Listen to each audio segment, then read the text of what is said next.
Back again with another YouTube video. It's your boy RIG. Today we're gonna react to how Playboi Carti built the biggest cult in rap. You ready for I Am Music, the album? Playboi Carti was an outcast. Once the emblem for skaters, punk rockers, and so-called weird kids, his music was a dividing line in hip-hop. A half-decade ago, playing songs like Flatbed Freestyle or At Me on the Aux would have gotten you laughed at. In an era dominated by commercial street rappers such as Lil Baby and Polo G, Carti stood alone, unapologetically weird and impossibly misunderstood. Fast forward to 2024, Whole Lotta Red is canonized as the defining trap album of the decade. The rage sound Carti pioneered with his label is now the blueprint for a new wave of rap, with artists like The Weeknd, Definitely influenced a lot of artists, especially the underground scene. Kanye, Travis Scott, and Camila Cabello clamoring for his magic touch. His fanbase, unhinged and undeterred, willing to go to war online or even in real life to defend his name. Many of the street rappers who dominated the late 2010s have faded as Carti's influence skyrocketed. What was once dismissed as weird is now the epitome of cool, while the conventional has begun to feel outdated and, ironically, out of place. Yet, despite his dominance, Carti remains a shadowy figure, and his long-awaited album, I Am Music, is still the year's greatest mystery. Playboi Carti's story is one of rebellion. Still, I Am Music, 2025. Waiting. Reinvention, and reckoning. It's a tale of broken friendships, unchecked ego, and a relentless march towards cultural immortality. How did the most divisive rapper of his time flip the script, turning critics into believers and fans into disciples? This is the story of Playboi Carti. This is the story of an artist who reshaped hip-hop forever and on his own terms. This is Beyond the Record. Playboi Carti's rise isn't just another story of a rapper's come-up. It's a tale of transformation, resilience, and undeniable influence.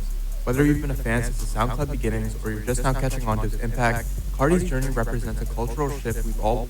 I will be honest, I was always a Uzi fan at first, and then after that, I started listening to Carti's discography. They started hyping up Whole Lotta Red, then that dropped, and then I became a fan. And then ever since then, Whole Lotta Red was like my favorite album. I played the mess out of that for years. I went to his concert. Y'all can check that out. Y'all gotta go like scroll all the way down. I went to his show. So yeah, I guess like Whole Lotta Red-ish time. witness in real time. Beneath the viral moments, headlines, and controversies lies a deeper narrative, a story of how Jordan Carter, an ambitious kid from Atlanta, built an empire armed with little more than a mic and a dream. Let's dive into the roots of his journey, exploring the people, risks, and vision that shaped Playboi Carti into the enigmatic icon he is today. Before TikTok, YouTube, and Instagram were dominated by Carti's music and influence, his brand found its first home on SoundCloud. Though the scene and platform has evolved enormously, back then, SoundCloud was raw, chaotic, and electric, a tight-knit yet endless community that fostered creativity and connection. If you were there during SoundCloud's golden age, you know the feeling. Yeah, definitely. This was like the golden age, the time of all the rappers coming up. 2016-ish time, yeah. Discovering tracks like Broke Boy or Fetty felt like unearthing hidden treasure, and sharing them with friends felt like swapping digital trading cards. Each new track was a spark, a moment that defined the rise of internet-era rap. In the case of Carti, he wasn't just making music, he was creating moments to define a generation of internet-era rap fans. As Fetty gained traction in the underground, Carti's recognition grew by the day. The song marked a pivotal moment in his young career, a cosign from the underground heavyweights that solidified his standing. Houston's Maxo Cream, a southern hip-hop mainstay known for his gritty mixtapes, and Dash, an ASAP Mob affiliate with collaborations alongside Mac Miller, Vince Staples, Earl Sweatshirt, and Boldy James, lent their names to Fetty. Let me show you how to block this ad. Don't care, man. I'm trying to watch a video. Okay.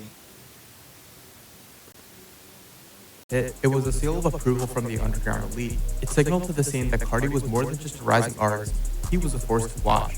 Leading up to this, Carti had been paying his dues, getting his name out there more and more by the day. Grinding tirelessly to make his name known, he was slowly inching closer to a breakthrough with every passing day. After recording, releasing, and deleting dozens of tracks early in his career, he was finally piecing together something enduring, a foundation for a legendary run. Songs like Heavy, Holyfield, Talk, and Lost started gaining traction, hinting at the wave he was building. He saw the growing numbers and kept pushing. Pretty sure the real Carti fans, they know those songs. I don't even think I've heard those before. Forward. Tracks like hashtag Pray For Me, Find Myself / No Help, and Smash continued to elevate his upward trajectory, solidifying his place as one to watch. What made Carti stand out wasn't just his music, it was the unique energy he carried. While many artists of that era relied on attention-grabbing gimmicks or trend-chasing to stay relevant, Carti broke free from that mold and took his career to unimaginable heights. As one of the most influential figures for the new generation, it's only natural to wonder, who influenced him? How did he initially discover his sound? Who guided him on the path that led him to where he is today? To answer those questions, we need to go back a little further. Imagine being in the Atlanta underground scene in the mid-2010s, a place brimming with raw talent and unfiltered creativity. House parties, car shows, and fashion pop-ups were the lifeblood of this vibrant culture, serving as networking hubs for aspiring artists. This was the world where Carti cut his teeth. Despite possessing the potential for greatness, he had to learn how to harness it. Before Opium, before the Blockbuster collaboration, before the cosigns from industry giants, there was Alpha Records. Because he wasn't as big as he was now. See, he worked his way to the top. Under the guidance of Father, the label's visionary leader, and Ethereal, a production wizard, Carti wasn't just making music, he was shaping a sound that would transcend trends. Tracks like Mercedes and Beef weren't merely songs, they were milestones, laying the foundation for an artist poised to redefine modern rap. Carti's versatility was undeniable, seamlessly blending dark, hard-hitting beats rooted in Atlanta's gritty sound with hypnotic, ambient production inspired by SoundCloud's experimental pioneers. Tracks like Freestyle for the People and How Could I Worry further solidified his growing reputation. As his name began to echo through Atlanta's underground, Carti performed at house parties and expanded his connections. His passion for thrifting, cultivated since childhood, also became a key part of his identity, helping him gain recognition in the fashion scene and indirectly attracting more fans. At the time, it seemed like Awful Records. Did I even know that? The thrifting part. Was on the cusp of dominating the underground, with Carti positioned as its breakout star. But just as things were about to become official, the unexpected happened. A pivotal moment changed the trajectory of Carti's career and the fate of Alpha Records. Just as Father had... I do know he used to work at a H&M or some type of fashion store. When the crew were finalizing... Before he got big, blew up. Contracts to solidify their collective as an official label, the unthinkable happened. News broke that their star pupil had been whisked away to New York by none other than fashion mogul Ian Connor and the ASAP mob. With the hype Carti was building in early 2015, it was inevitable that he'd receive major attention from the industry. One of the key figures tied to Carti's ascent is Ian Connor, a fashion influencer and designer that had become pedestalized by the youth as social media exploded. Known for his ventures in modeling and styling celebrities, Connor had an eye for spotting the next big thing, and he saw it in the young Atlanta artists. Around the same time, ASAP Rocky, cultural powerhouse in both music and fashion, also took an interest in Carti.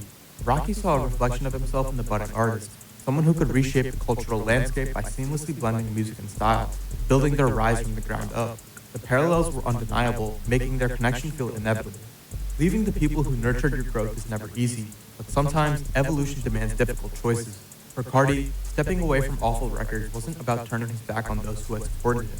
It was about daring to bet on himself and seizing an opportunity that could catapult him to the next level.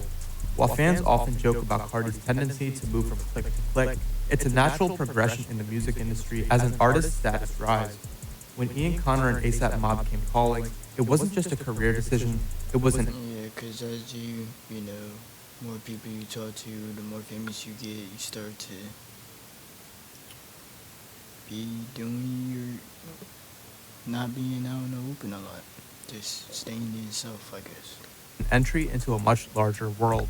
Imagine being a young artist with the world at your feet, knowing that every choice could alter your destiny. For Carti, this wasn't merely a move to New York, it was a leap of faith, a gamble on his potential that could either make or break everything he had dreamed of and worked for.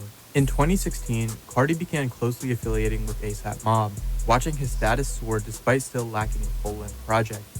Longtime followers knew he had been grinding to get to this point, but to new fans drawn to the buzz, he was a mystery. A couple dozen tracks on SoundCloud, no chart-topping singles, and no mainstream accolades. Yet Carti was everywhere. His music was gaining traction, his Instagram posts were flooded with likes, and his presence in the comment section of countless YouTube videos hinted at an undeniable wave of momentum. Even in the early stages of his rise, Carti was an anomaly. Like many artists from the SoundCloud era, his ascension was met with as much backlash as it was support. Critics, especially older hip-hop fans, were skeptical of the new wave of music and aesthetics championed by the youth. This generational divide placed Carti and his peers under intense. There were equally fervent fans and influential artists forcing a path open for this new sound to flourish, paving the way for Carti and his peers to shatter the glass ceiling. One pivotal moment that defined the SoundCloud era came courtesy of A$AP Rocky's YouTube channel. During the Mob's Wavy Wednesdays run, they released What, the now iconic, most well-known collaboration between Playboi Carti and Uno the Activist. The two were more than just collaborators. They were childhood friends who grew up calling each other family. Their mutual influences, ranging from legends like Lil Wayne, Future, Young Thug, and Space Ghost Perp, shaped their unique styles. Right alongside them was another longtime friend, Thousand Band Fawny. Together, they were Splur Gang. The trio of Carti, Fawny, and Uno was crafting timeless tracks, both individually and collaboratively. Songs like Lingo, View, What, and Splur Gang offer. I don't even listen to their music. I mean, I know that's where, he started Carti and all that, but I don't listen to that. Offered a glimpse into the potential of their creative synergy. Despite not having hit their prime yet, they were consistently leveling up, musically and in popularity. As 2017 approached, the trio was gearing up for I do listen to a little bit of Uno the Activist, just a little bit, slight. Their debut commercial releases, aiming to outshine their earlier buzz with a new wave of impact. The tracks they created during this formative era still hold a special place in the hearts of die-hard fans, evoking waves of nostalgia whenever they resurface in playlists. Yet, as much as their chemistry and collaboration brought them success, the spotlight ultimately fractured their friendship, and seemingly for good. Bloody Dior, Bloody Osiris, Uno, and Carti were once close friends, moving in sync as up-and-coming stars in their respective fields. However, tensions arose. A falling out between Dior and Uno, combined with Fawny's issues with Dior's affiliate Lil Yachty, created a complicated dynamic. While Uno and Fawny had been integral to Carti's come-up, it became evident that navigating the industry required aligning with the right people at the right time. Carti faced a difficult choice and began to prioritize his own path. Even before these fractures, questions about Carti's allegiances had already emerged. Notably, during the height of the A$AP Mob and Raider Clan beef, Carti openly sided with Raider Clan and Space Ghost Perp. SGP's influence on Carti's style, especially his embrace of the dark, vampiric aesthetic, remains undeniable to this day. Yet, as Carti's environment and popularity shifted, so did his priorities. By the time he aligned with A$AP Mob and Ian Connor, his tune had... I'm just, you know what I'm talking. Literally, the little clips shown is just funny. Like, I don't know. had changed. He began distancing himself from the past, focusing on the rising anticipation for his debut mixtape. This wasn't simply a case of moving from one collective to another, like his transition from Alpha Records to A$AP Mob. It felt deeper. Old friends and fans began to sense Carti's eagerness to leave behind the origin. Well, they're gonna say, he switched up or whatever, but, he just wanted to do his own thing, Look how far he came. Like, he got his own label now. Of his journey, creating a growing divide. Adding fuel to the fire, Mexico Dro, one of Carti's key producers and a pioneer of the ethereal beats that defined his sound, publicly severed ties. Frustrated with Carti using his beats without proper credit or compensation, Mexico Dro repeatedly dissed him, leaving Carti in a precarious position without one of his core collaborators. Despite these challenges, a new opportunity emerged, one that would shift the trajectory of Carti's career forever and redefine his sound to a whole new world. Emerging at the forefront of the SoundCloud era, Pierre Bourne introduced a fresh, innovative sound that would become the cornerstone of Carti's career. And this is around, the Dial-It era? Known for his video game-inspired beats, Pierre's production arrived at the perfect moment, captivating the underground scene and providing the foundation for some of Carti's most iconic tracks. It's impossible to think of Magnolia without hearing Pierre's signature producer tag echoing in the background. Their chemistry was undeniable, creating music that felt simultaneously timeless and futuristic. These collaborations, driven by mutual belief and creativity, transformed Carti's music into a cultural phenomenon. Along with Pierre, Rocky, and Ian Connor, Carti's meteoric rise was driven by his deep connection with one key artist, Lil Uzi Vert. Carti and Uzi's bond throughout 2016 and 2017 became a defining partnership, even brotherhood, with the two appearing inseparable across music videos, performances, Yeah, they don't make music anymore, but do you think they'll collab again? and interviews. Their collaborative energy was What I meant to say was they don't make music anymore together. That's what I meant to say. magnetic, with their brand as a duo nearly as powerful as their individual trajectories. In the coming years, Carti and Uzi continued to thrive, their synergy fueling endless speculation and excitement. A canceled joint tour and whispers of a collab album, 1629, kept fans on edge, as their complementary styles solidified them as leaders of rap's new generation. Both artists drew fans to their hypnotic flows and forward-thinking production, forging paths that elevated them above certain fleeting trends of the SoundCloud era. With the releases of Love is Rage 2 and Die Lit, their status was cemented. Yet, as their careers soared, so did the space between them, with public interactions dwindling and rumors of distance casting uncertainty on the future of their collaboration. Throughout 2019 and Yeah, like around, that time, I was probably more of an Uzi fan. But then, like 2020, once Whole Lotta Red came, that's started listening to all Carti's music, leaks, like leaks, all his discography, stuff like that. 2020, Carti withdrew even further from the public eye, retreating to focus on crafting his next album, Whole Lotta Red. With his previous album, Die Lit, reshaping the trap sound, Carti was determined to push boundaries once again, seeking to create another revolutionary body of work. In the time between Die Lit and WLR, he continued his collaborations with Pierre Bourne, while also enlisting powerhouse producers like Metro Boomin, Jetson Made, and Southside. Alongside them was a dedicated team of lesser-known creatives who were instrumental in shaping Carti's evolving sound. When you think of Carti's music, the first thing that comes to mind is likely his voice, a tool he's mastered not just for delivering lyrics, but for creating an atmosphere. It's not about what he says, but how he says it. In early tracks like Broke Boy, his sound was raw and brash, mirroring the chaos of the SoundCloud era. But as Carti matured as an artist, Yeah, like you see, like he has different type of flows, sounds. You had the Cash Carti era, you got the Dilate era, the Baby Voice era. Let's say Cash Carti. You got the Deep Voice Carti, the Rage Carti, like the Rockstar Scream Carti. So many different eras. his voice transformed into something far more dynamic. Carti figured out how to turn his vocals into an instrument, bending, distorting, and layering them over beats that felt like they existed outside of time, ethereal yet grounded, like a dreamscape or a vivid nightmare. Albums like Die Lit and Whole Lotta Red weren't just collections of songs, they were fully realized worlds, complete. WLR is my favorite one out of all of them. I know they say self-titled is a mixtape, but I still classify it as a album because it shows us 3 up there. But I choose Whole Lotta Red because I like more songs on Whole Lotta Red than Die Lit. So With their own energy, rules, and visual aesthetics. This ability to construct entire universes through his music has cemented Carti as one of rap's most enigmatic figures. He doesn't just create tracks, he builds experiences. The journey to the fully realized version of Whole Lotta Red was anything but smooth, marked by delays, leaks, and a turbulent creative process. The multiple versions of WLR that surfaced unofficially during its development included tracks that have since become cult classics among Carti's core fans. This period, often associated with his blonde hair era, captured a wild and unrestrained energy, a reflection of Carti's heavy drug use at the time. On his leaked verse for Yayo with Young Lean, Carti hauntingly raps, "I've been on opium for the last 10 days, over a ghostly White Armor beat, his delivery raw and almost pleading. These songs emerged from a haze of indulgence, as Carti experimented with opiates and ventured deeper into his chaotic persona.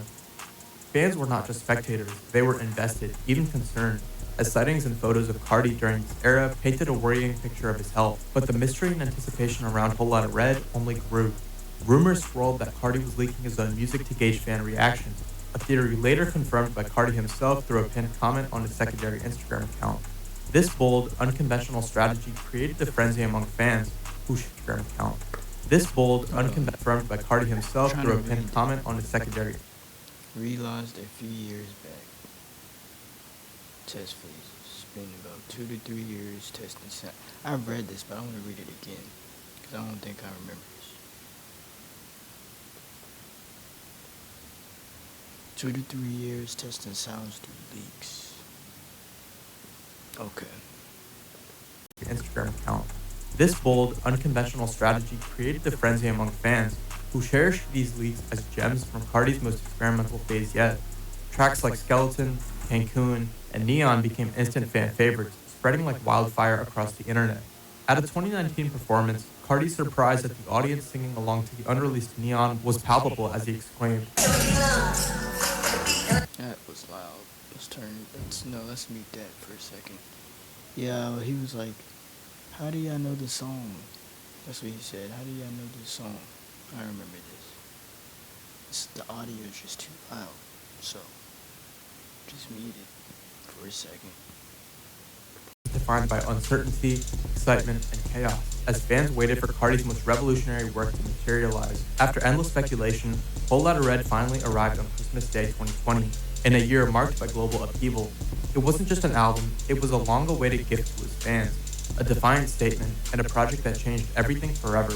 Art Dealer, Richie South, Gabe, and Filthy all played pivotal roles in pushing Carti's music into uncharted territory. Whole Lotta Red was nothing like anyone anticipated from a hip-hop release, much less from Playboi Carti of all people. The album was unapologetically experimental, blending buzzing synthesizers and eerie horror samples into the chaotic sound. I can agree with that because there was a lot of mixed reviews. A lot of people said it was bad. I had to listen to it a couple times. Because I didn't really know Carti too much. So once I listened to the full album or a couple songs, I actually started to like it. So the album. So yeah. Track of a cinematic mosh pit. With Kanye West's executive producing steering the project, Whole Lotta Red was abrasive and moody, swinging unpredictably between peaks and valleys of energy. The release shocked the system, and unsurprisingly, faced intense backlash from fans who had been waiting years for something entirely different. But perhaps that was the point. Whole Lotta Red wasn't designed to meet expectations, it was made to redefine them. WLR was a statement, a challenge for both Carti and his audience. Fans had clamored for reruns of Cloud Rap and Plug Beats, but Carti delivered a volatile blend of punk, trap, and rage that different sound. The fans expected that, but you gave them something different. But you think he's gonna pull something off different for Iron Music? Like, do you think he's gonna do something totally different from what he's been previewing and showing us recently? Or do you think he's just gonna stick with the sound that he's been doing? Forced them to confront the future rather than dwell on the past. He wasn't interested in nostalgia. He was charting a new course. The backlash may have been deafening initially, but the album's long-lasting impact echoes even louder. True innovation isn't always comfortable. It's bold, messy, and unapologetic, and that is exactly what Whole Lotta Red was. Since the release of Whole Lotta Red, the ripple effects have been undeniable. Artists from NBA Youngboy to DaBaby and Soulja Boy have embraced EDM-infused trap beats, a sound now known as rage among rap fans. Even more striking is its dominance in the underground scene, where countless... Yeah, and that's also why, he was also influential to the mainstream audience. Not the audience, but mainstream artists also. The underground and mainstream. Artists began crafting their own takes on rage beats as the album's influence exploded across social media. The impact of Whole Lotta Red elevated Carti's artistry and cemented his place in a higher echelon of cultural influence. It wasn't just an album, it was a revolution in sound, a moment that left the rest of the industry scrambling to catch up. For Carti, the only direction was toward even greater heights. During the recording of Whole Lotta Red, Carti began to expand his influence beyond his own music, laying the groundwork for something bigger. He started building a platform for other artists to rise, positioning himself as a mentor, allowing his signees to learn and grow through their association with him. This was the early formation of Opium, his record label imprint that would cultivate talent under his guidance. The first to join Carti's vision was none other than Ken Carson. Ken, who had been part of 808 Mafia since 2015, was initially spotted with TM88 in archive footage. With producers Starboy and Out of Town collaborating alongside him, Ken honed the sound and image that would help him break through. His debut EP, Teen X, set the stage, with the original release dropping before Whole Lotta Red and the relapsed edition following afterward. Combining Carti's influence, the emerging rage sound, and a college party aesthetic, Teen X became the perfect launching pad. Ken continued to build his momentum throughout 2020, culminating in his first full-length mixtape, Project X, in 2021. Despite his second studio album, X, receiving mixed reviews the year after, Ken took the feedback in Yeah, stride. because when it comes to Ken Carson, I got put on the Ken. When I went to Carti's concert, he was there. Ken, it was there when he dropped, what was it called? Project X, that album. So yeah, 2021. Stride, refining his sound for his next project. 2023's A Great Chaos marked a turning point, highlighting AGC, my favorite Ken Carson album. We have to see, because you never know, more chaos might be better. We don't know. his evolution as an artist and bringing together everything he had been experimenting with over the past few years. The album solidified his place in the new generation of rappers, with the rising trajectory that mirrors Carti's meteoric rise in the late 2010s. While Ken was developing his persona, Carti remained on the lookout for new talent and soon found another protege to take under his wing. In December 2020, Carti discovered Destroy Lonely after seeing the success of his music video for Oh Yeah. With a growing fanbase from his hit song Bane and the buzz surrounding his mixtape Broken Hearts, Lone caught the attention of one of the industry's most elusive figures. Carti even included Lone in the music video for the hit song Sky from Whole Lotta Red. Since then, Lone has emerged alongside Ken as one of the leaders of the new wave. His collaborations with Playco have earned him a loyal fanbase, while newer tracks like Veteran with Ken Carson, No Stylist, and If Looks Could Kill have helped him gain a wider audience on platforms like TikTok. Despite criticism over his last two releases, ongoing beefs with fellow artists, and personal allegations, Lone's music continues to resonate with fans, and he remains poised to break into the upper echelons of hip-hop. Since the release of Whole Lotta Red, Carti has steadily built his reputation, rubbing shoulders with megastars on a regular basis. He's tiptoed the line of experimentation with mainstream appeal, and hasn't abandoned what made him so special. He shares a journey with many of the artists he now frequently collaborates with, like Future, Travis Scott, The Weeknd, and the man who executively produced WLR, Ye himself. By carefully playing his cards, Carti has now reached the stature of a hip-hop giant in his own right. While Carti and Travis Scott have been collaborating since 2017, it wasn't until recent years that they both achieved equal status, selling out massive stadiums worldwide. Artists like The Weeknd and Kanye West have long dominated the airwaves with forward-thinking, yet accessible music, and they now recognize a new face as their equal. Carti has bridged the gap between past legends and future innovators, solidifying his place among the greats. Carti doesn't just make music, he creates experiences, leaving breadcrumbs for his fans to follow and building an aura of mystery that feels almost mythical. The years of anticipation before Whole Lotta Red dropped only to reveal a chaotic, aggressive, and polarizing album with a testament to Carti's disruptive approach. He doesn't aim to please, he aims to challenge. What initially felt jarring has since been recognized as genius. His artistry isn't just about singles or albums, it's about the world he builds, the aesthetic, and the experience. From his vampire-like persona to the gothic visuals of his Opium label, Carti has evolved into an enigma, arguably to even greater heights than some of the artists he once admired. Once a rebel who defied industry standards with his sound, Carti has since earned the respect and support of the industry giant, now standing shoulder to shoulder with those who dominate Grammy season. His influence on both music and fashion is undeniable, and it will continue to echo for years to come. While Carti is known for constantly pushing forward, You definitely will be influential for a long, long time. refusing to settle in on one place, he's had his fair share of full circle moments. Hugging Uzi at Rolling Loud in 2021 was a poignant moment, especially after the rumors of their falling out. He's also been in the studio with his once mentor A$AP Rocky, igniting buzz 2 years ago with a simple Instagram exclusive collaboration called Sights. While both artists are expected to drop albums soon, fans are hoping for a feature, though nothing is confirmed yet. Even the bonds that many thought were beyond repair now appear to be mended.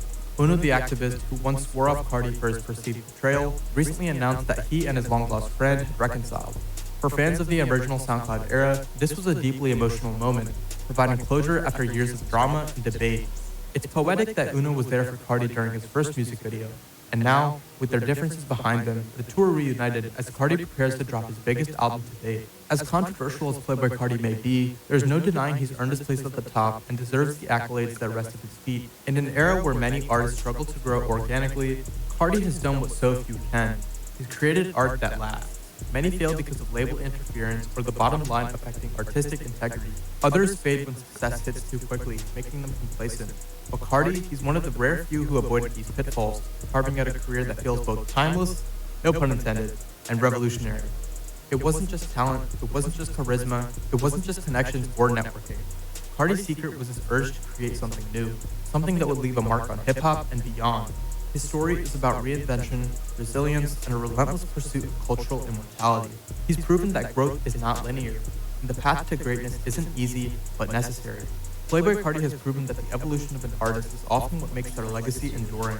So whether you miss the days of Die Lit, self-titled, or Cash Carti, it's important to understand that evolution is what has made those times feel like lightning in a bottle. Carti doesn't overstay his welcome. He has the courage to follow his own path, no matter the resistance. Through his belief in himself, what was once dismissed as weird is now the standard.